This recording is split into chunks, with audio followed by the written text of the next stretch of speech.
নমস্কার সবাইকে, আমার কালী পুজো ভ্লগে সবাইকে স্বাগত। কালী পুজোর আগের দিন আমাদের ক্লাব মানে সবার প্রিয় নবীন সংঘ ক্লাবে মা চলে এসেছে।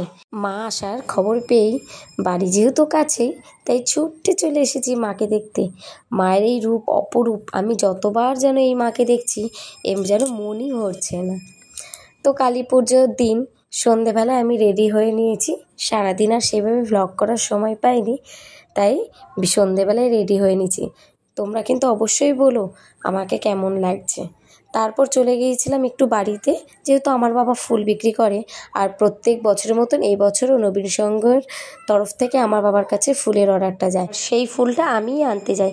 তা আনতে গিয়ে দেখছি এত সুন্দর আলপনাটা, এত সুন্দর লাগছে। এই আলপনাটা কিন্তু আমাদের মানে আমার দাদার বউ দিয়েছে, খুব সুন্দর লাগছে।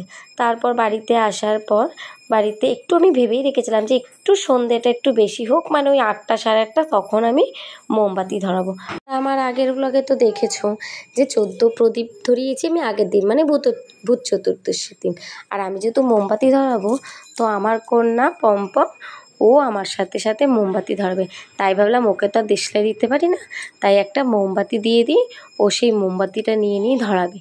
আর পোগলোকে নিয়ে গেছে ওর দাদুন ঘুরতে। পম্পমকে নেয়নি, কিন্তু পোগলোকে নিয়ে ঘুরতে গেছে। তাই আমি আর পম্পম আর দীপশিকা, মানে আমার ননদ, ওই ছোট্ট পুচকি ননদটা, ও কিন্তু সব কিছুতে আমার সাথে থাকে, মানে ওর খুব ভালো লাগে আমি যেই ছোট ছোট কাজগুলো করি, ও আমার সাথে থেকে সব কাজগুলো করতে চায়। তো বললো, সুমি দিদি ভাই আমি ভিডিওগুলো বানিয়ে দেবো।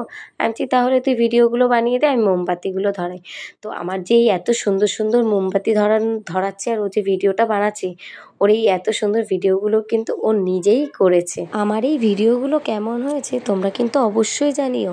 ও কিন্তু খুব কষ্ট করে বানিয়ে দিয়েছে, আমার কিন্তু বড্ড পছন্দ হয়েছে এই ভিডিওগুলো। তারপর তো আমি একে একে বাড়ির আনাচে কানাচে, মানে ওই বাড়ির চতুর্দিকে এক একটা মোমবাতি লাগিয়ে দিয়েছি আর ধরাচ্ছি। তো যেইগুলো নিচুতে ছিল সেইগুলো তো পম্পম মোমবাতি ধরিয়ে দিয়েছে, আর যেগুলো উঁচুতে সেইগুলো আমি দিয়েছি। তারপর ও ওর বউয়ের সাথে বাজি ফাটাচ্ছিল, আর আমি বাকি ওই পেছনের দিকে যে মোমবাতিগুলো ওইগুলো কিন্তু আমিই ধরিয়েছি। এরপর পুজো মণ্ডপে ডালা দিতে গিয়ে দেখো পম্পমের অবস্থা।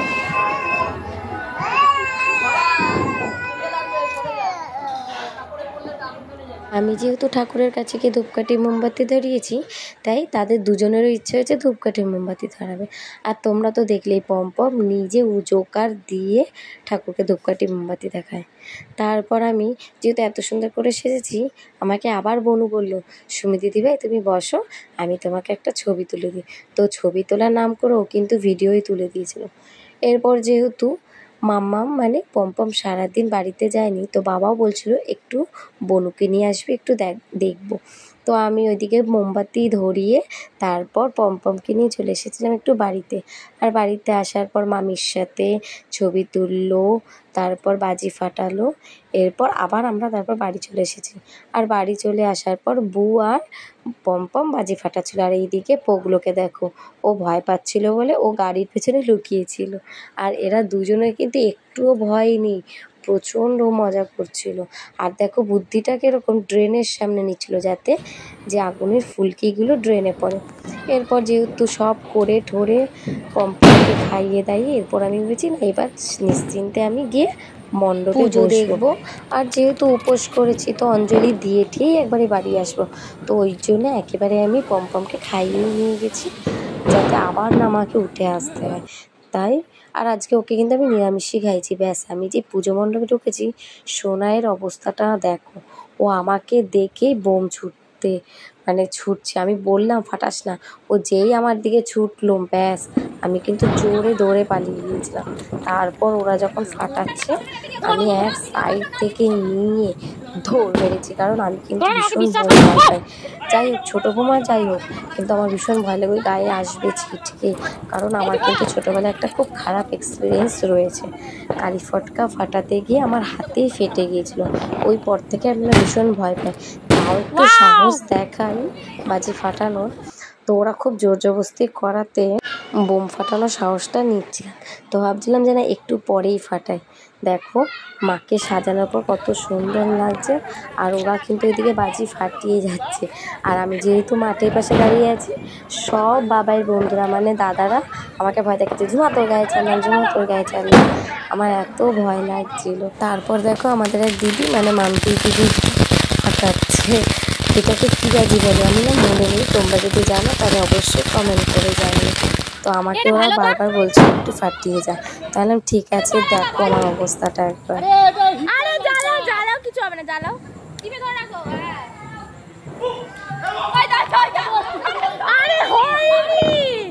এতটাই ভয় পাই যে আগুন না দিয়ে পালিয়ে গেছিলাম। তারপর যাও আসলাম শাড়ি টাড়ি ধরে, এমন ধরলাম যে পালানোর আগেই ফেটে গেছে। তারপর যাই হোক সোনাইয়ের তাড়াতাড়ি বললো বোম ফাটাতে হবে না, ঠিক আছে একটা ফাটাবো, হবে।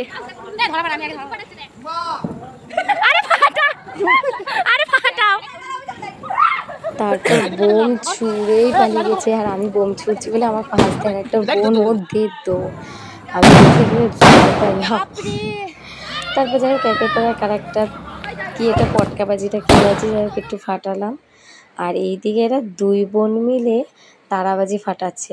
আর পম যেহেতু মানে বাজি ফাটাতে পারে, তো ওর দিদিটা ধরছিল বলে ও কিন্তু বিরক্ত হচ্ছিলো। যাই হোক দুই বোনে এদিকে বাজি ফাটাচ্ছে আর এদিকে বসে গেছে আমাদের মায়ের পুজো।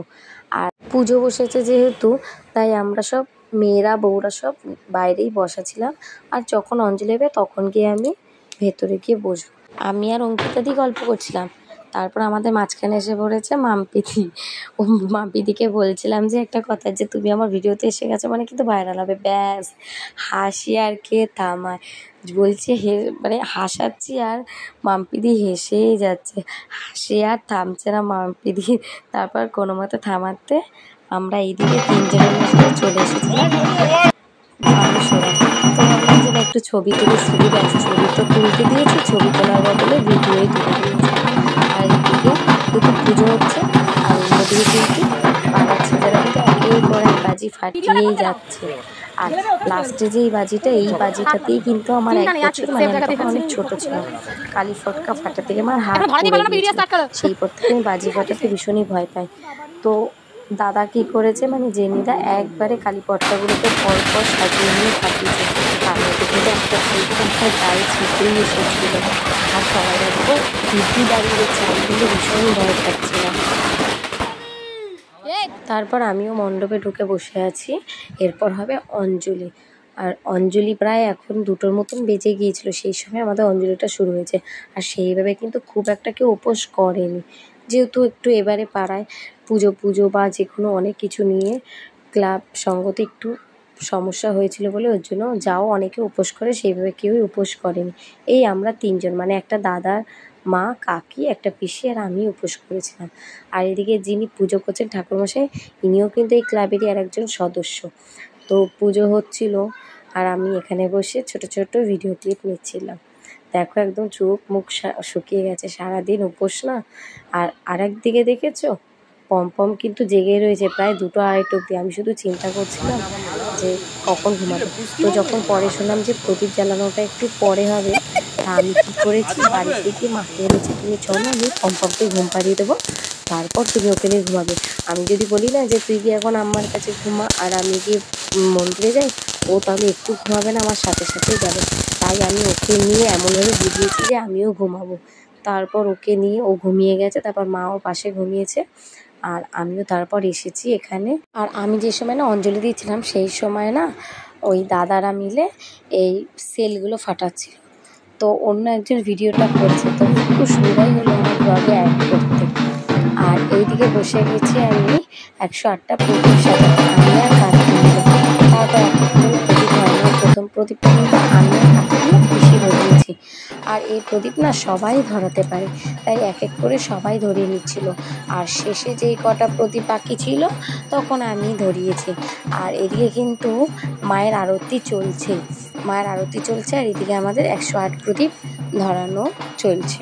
প্রদীপ ধরানোর নিয়মটা যদি আর একটু আগে হতো তো আমার খুব ইচ্ছে ছিল পমপমও একটু ধরা। ও না আমার মতন সব কাজে এগিয়ে আসে এবং এগিয়ে এসে সব কাজ করতে চায়। জানি বাচ্চাদের আগুন থেকে দূরে সরিয়ে, তবুও আমি যেহেতু ওর সাথে থাকি তো তাই কোনো ভয় থাকে না। কিন্তু ওকে যেহেতু না ঘুম পাড়ালে হবে না, আর এই পুজো শেষ হতে হতে মোটামুটি 4:45-5টা বেজেই গিয়েছিল। তাই ওকে আমি একটু তাড়াতাড়ি ঘুম পাড়িয়ে দিয়েছিলাম, কারণ আমি কদিনের জন্য মায়ের কাছে থাকতে দেবো। দেখো কত সুন্দর লাগছে, একদিকে আরতি হচ্ছে আর অন্যদিকে 108 প্রদীপ জ্বলছে। আরতি করছে ঠাকুরমশাই, মানে এই ক্লাবেরই আর এক দাদা, আর পাশে আরেক দাদা মানে জেনিদা কিন্তু উঠে পড়েছে একদম স্টেজে বলো বা মঞ্চে বলো, যেখানে মায়ের ধুনো নিয়ে সেও আরতি করছে। কত সুন্দর লাগছে। আর পুজো আচরা দেখতে তো আমার ভীষণ ভালোই লাগে, তাই খুব ভালো হয়েছে পমপম ঘুমিয়ে পড়েছে। আমার খুব একটা চিন্তা করতে হবে না যে কতক্ষণ ঘুমাবে। ও ঘুমিয়ে গেছে বলে আমি কিন্তু নিশ্চিন্তে পুজোটা পুরোটা কভার করতে পেরেছিলাম।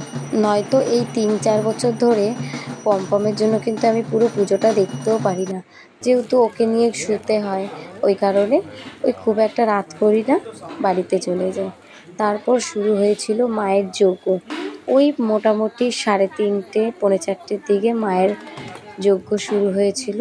আর অন্যদিকে কিন্তু দাদারা বাজি ফাটিয়ে যাচ্ছিল। ভালোই লাগছিল রাতটা, যে এতক্ষণ উপোস ছিলাম একটু মনেই হচ্ছিল না। আর আমার বরমশাই উনি হচ্ছেন পেছনে, মানে এই প্যান্ডেলের পেছনে। আমাদের এটা কিন্তু একটা ক্লাব, সেই ক্লাবের পেছনে খিচুড়ি ভোগ রান্না করা হচ্ছে। তো বাবাই ওখানেই রয়েছে, কারণ হচ্ছে যেই দাদা রান্না করে সেই দাদা একটু প্রবলেমের জন্য সে তাও কিছুটা করে চলে গেছে, তাই বাবাই আরও বাকি দাদারা, সব দাদারা কিন্তু হেল্প করছিল। একদিকে যজ্ঞ চলছিল আর অন্যদিকে কিন্তু পাড়ার দাদারা, মানে এই ক্লাবের দাদারা বাজি ফাটিয়ে যাচ্ছিল। তো তার মধ্যে সবাই একটু ভয় পাচ্ছিল, তাই বারণও করছিল আর বকছিল যে, আর কেন বলো তো বকছিল যে অনেকটা রাত হয়ে গেছে, মোটামুটি 4টে তো বেজে গেছে, যে একটু বন্ধু না বাজিগুলো ফাটানোর জন্য।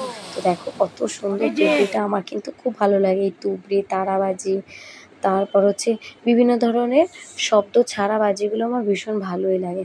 শব্দবাজিগুলো যেই ফাটে না, আমার বুকটা ধড়াস করে ওঠে, আমি ভীষণ ভয় পাই।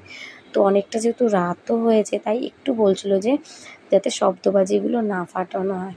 আর কেউ কি শোনে, কালী পুজোর রাত বলে কথা, বছরে একবারই আসবে, তাই নাও সবাই বাজি ফাটাচ্ছে। আর এদিকে বাজি ফাটা দেখতে দেখতে আমাদের কিন্তু যজ্ঞ প্রায় শেষের দিকে। যজ্ঞকুণ্ডতে এবার দুধ ঢেলে যজ্ঞকুণ্ডটা ঠান্ডা করাবে। আর উল্টো দিকে দেখি আবারও তুবড়ি ফাটি বাজাচ্ছে। আমার যে এত ভালো লাগে তুবড়ি ফাটানো দেখতে। আমাদের এখানে কিন্তু এই তুবড়ি ফাটানোর আলাদা করে একদিন প্রতিযোগিতা হয়, সেই ভিডিও তোমাদের সাথে শেয়ার করব। আমার এই সুন্দর সুন্দর ভিডিওগুলি যদি তোমাদের দেখতে ভালো লাগে, তাহলে আমার পেজটা ফলো করে রাখো, তাহলে এরকম সুন্দর সুন্দর ভিডিও দেখতে পাবে। দেখলে কীভাবে বাস্ট করলো তুবড়িটা, আমার ভীষণ ভয় লাগে। তো আমাদের এখানে পুজো শেষ, তারপর যজ্ঞের টিপ আমাদের কাকি সবাইকে পরিয়ে দিচ্ছিল।